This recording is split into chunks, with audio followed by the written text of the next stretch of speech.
porém, é assim que o fascismo se instaura nas sociedades, até a catástrofe total, como se viu, na Alemanha, por exemplo, que foi na Alemanha nazista, o ápice de uma forma de fascismo que levou a uma destruição da sociedade. A sociedade alemã ficou muito destruída depois do que alguns historiadores chamam de holocausto judeu, que de holocausto não tem nada, foi uma matança mesmo, um genocídio tremendo, e então isso também é importante, foi uma destruição de um povo que, levou a Alemanha a uma situação de vergonha, internacional, e até hoje, a é muito marcante essa experiência para os próprios alemães, sem falar que o povo judeu foi massacrado, foi algo é tão hediondo o que aconteceu, que é inacreditável, e é tão absurdo que as pessoas acharam que isso nunca mais fosse se repetir. Contudo, vive se repetindo, em várias sociedades, os genocídios vão avançando, de tempos em tempos, conforme orquestrações específicas, situações histórico e geopolíticas específicas. Há matanças na África, houve matanças na África, até mesmo matanças de povos, né?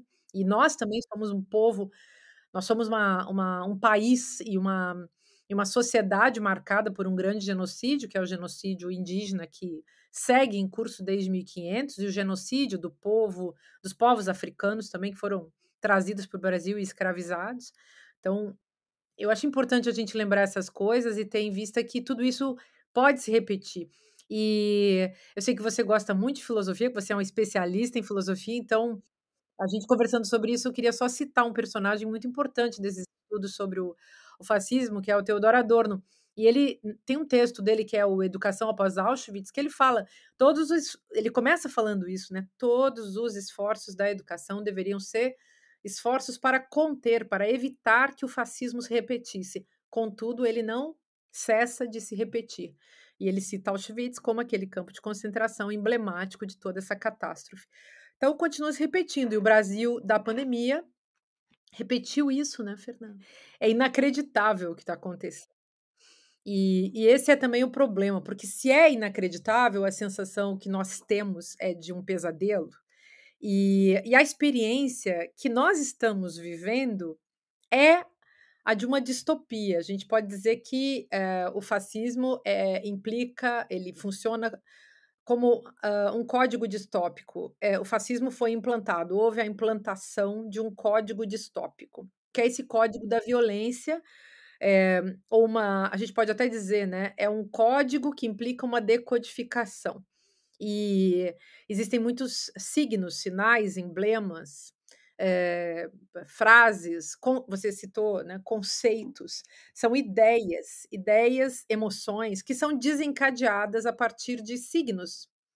Então é todo um processo de linguagem. A minha tese inicial, quando comecei a publicar livros sobre isso, o primeiro lá em 2015, que se chama Como Conversar com um Fascista, eu falava, por exemplo, que o fascismo é um jogo de linguagem. E no último, que foi publicado em 2020, que foi um livro chamado Como Derrotar o Turbotecno Macho Nazi Fascismo, eu falei bastante dessa configuração desse código. Então tem um código, é um funcionamento. Bolsonaro é especialista em desencadear, o funcionamento desse código. Ele aciona ele aperta os botões certos.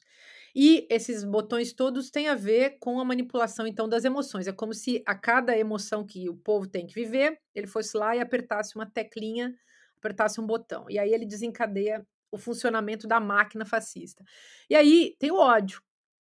O ódio é importante nisso, mas o medo também, a inveja também. Eu acho que o medo é muito importante, o pavor, as várias gradações do medo, a chantagem, ou seja, a criação da insegurança. É preciso deixar as pessoas inseguras, assustadas, perdidas, assombradas. Todo esse contexto a gente pode chamar também de psicopoder. É o funcionamento do poder calculando o poder, então, nas mãos desses grupos, e Bolsonaro sendo o CEO desse empreendimento todo. Então,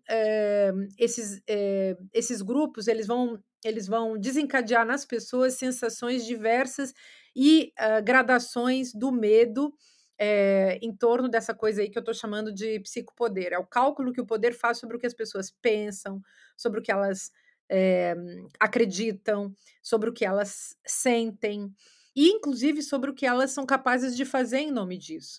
Então entra toda essa teocracia, essa teologia política que está muito em voga hoje também,